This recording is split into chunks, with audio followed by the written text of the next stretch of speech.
Right, let's try to figure out this one out. Hey, wanna main Belveth? I crave everything. I assume if you want to main Belveth, it's because she alongside Bel'Veth feels your questionable fantasies. You thought she was going to be a pure monster champ, instead they gave you this absolute mommy, and we're already hyped up, so why not try her? Or do you want to be a marine biologist when you get older, and a stingray was better than the non-so-real mermaid? Fascinated by the wall of existence and eager to create one for herself, Belveth is like a dark cancer that has metastasized within the heart of the void, through which all of Runeterra will be consumed and rebuilt in her own twisted image. She hungers for new experiences, memories, and concept in vast amounts, devouring whole cities and their populations before repurposing the information into sprawling alien landscape known as the Lavender Sea. Yet, even the void is not safe from her voracity, as she spreads within it like a primordial ocean, forcing all before her to submit to her wall of want, or be destroyed. Yes, you got me. I literally read the first paragraph of her lore, and I call it a day. What are you gonna do about it?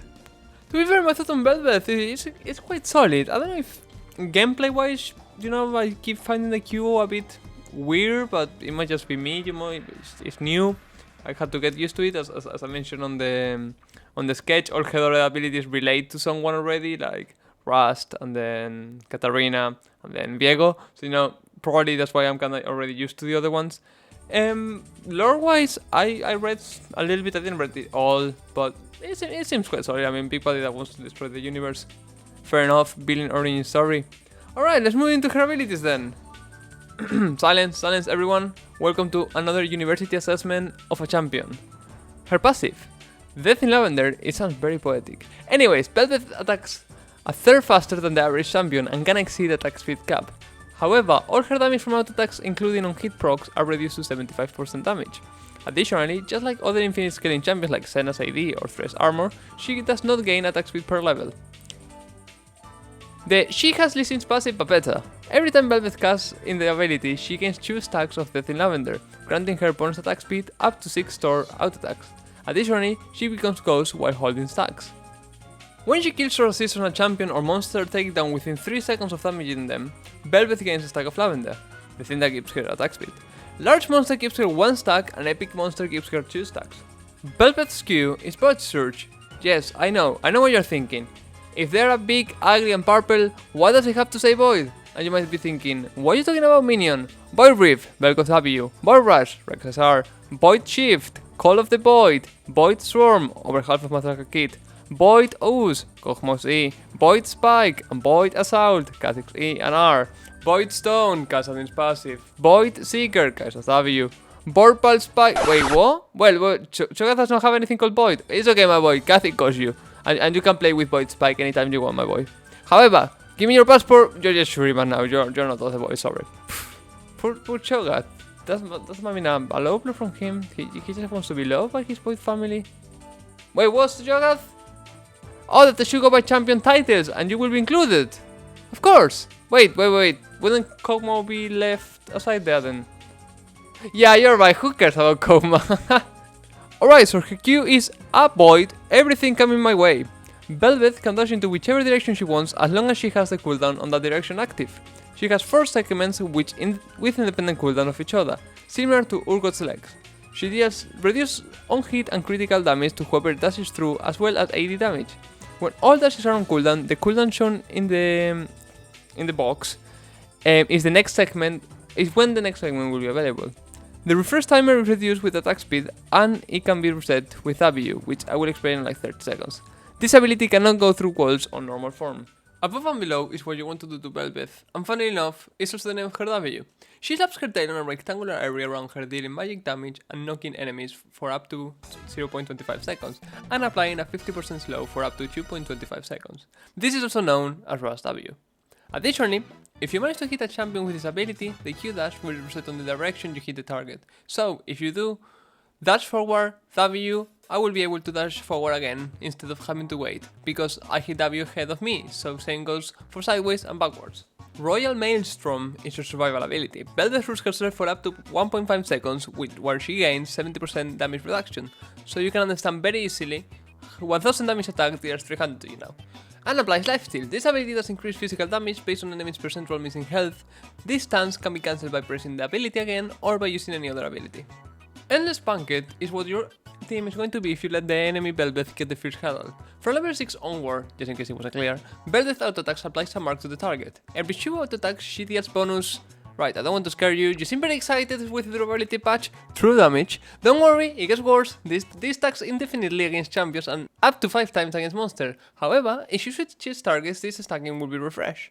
Now we move into the juicy part. On champion monster takedown, now she does not only gain her bonus passive attack speed, she also gains a void coral from the corpses of said enemies. She can consume it to become her true form, gaining bonus health, out of combat move speed, bonus range, and bonus total attack speed for 60 seconds.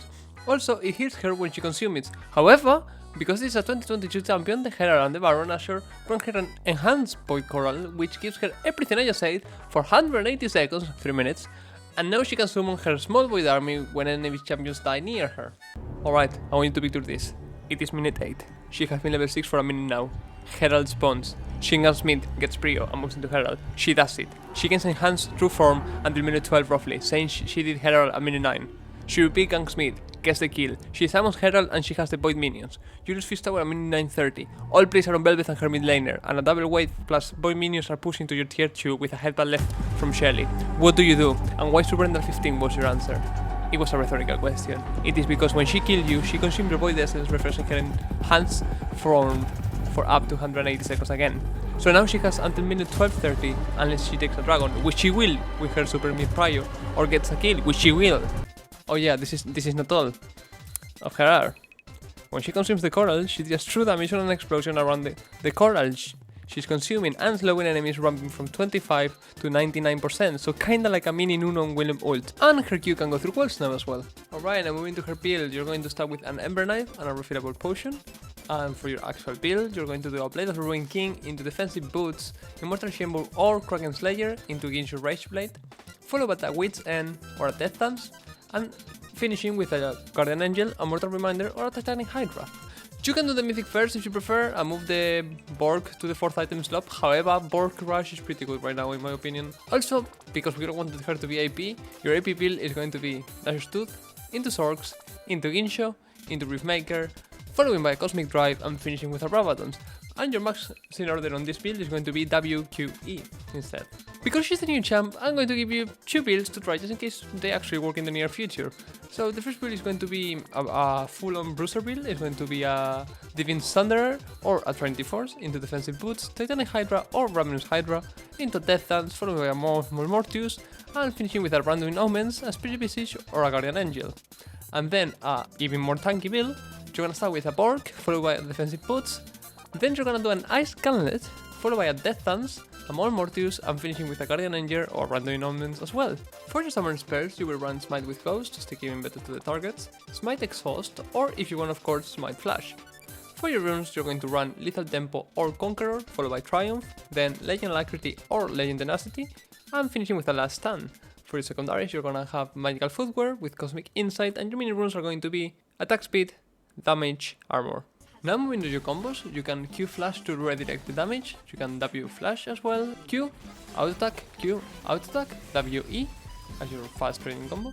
You can also QWQE, or lastly you can QWE and use the last Q to disengage. And your all full-in combo is going to be QWQ, 2 auto attacks, E, 2 auto attacks, Q, 2 auto attacks, Q, 2 auto attacks.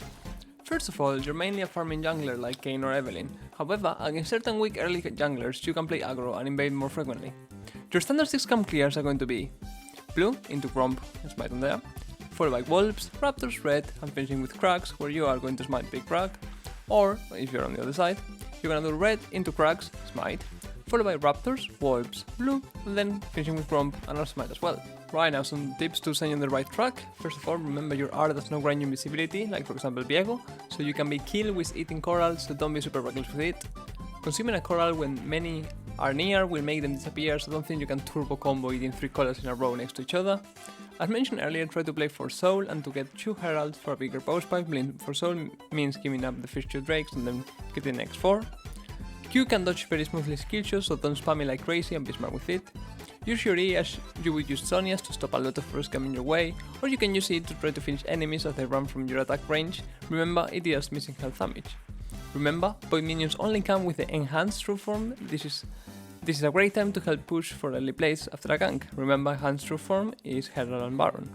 Your Q on normal form can be cancelled against a wall for extra DPS. If you stun multiple enemies with W, you can reset Q's cooldown in each direction an enemy has been hit, so if you hit a W with 4 enemies around you, you could reset the 4 Q's at once. You can hit invisible enemies with E and track them. Your E can be stopped by CC, but the damage reduction will remain, and it is faster to cancel E with a Q than tapping E again.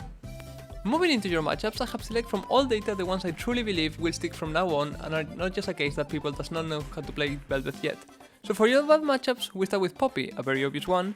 You lose all mobility and not being able to use Q reduces greatly your DPS. Then we have Rek'Sai, sorry Belveth, but the queen of the Cersei and early jungle is not going to let your weak ass play. Then we got Bolívar, Kindred and Ramos. Moving into your easy matchups, we got Zac, Karthus, Ivern, Olaf, and lastly Evelyn, which you can negate her wall combo with E and then rush her down with Q. And now welcome to the very important of my video, Canning Lane! Yes! As for now, she can be played on mid and top, however, her passive stuck with monsters and champions, so you will be losing a lot of value on her passive, so I will stick her to the jungle. This is the way Riot wants us to force her on the jungle. And to wrap up, her skins are original and battle bots, which has a lot of chromas. Thank you so much for watching this new Wanna Main episode. I will see you next week with a new Wanna Main. I hope you have enjoyed the new champion. I hope you get to spam her and understand her and exceed that 8 attack speed cap limit. I mean, I don't think if it's possible to do it on a rank. If it's possible, please link a photo in the comments. I would love to see you on a rank game with 8+ attack speed. Alright, have fun. I'll see you next week. If you want to recommend any champion for next Monday, feel free to do so as well. I love you all.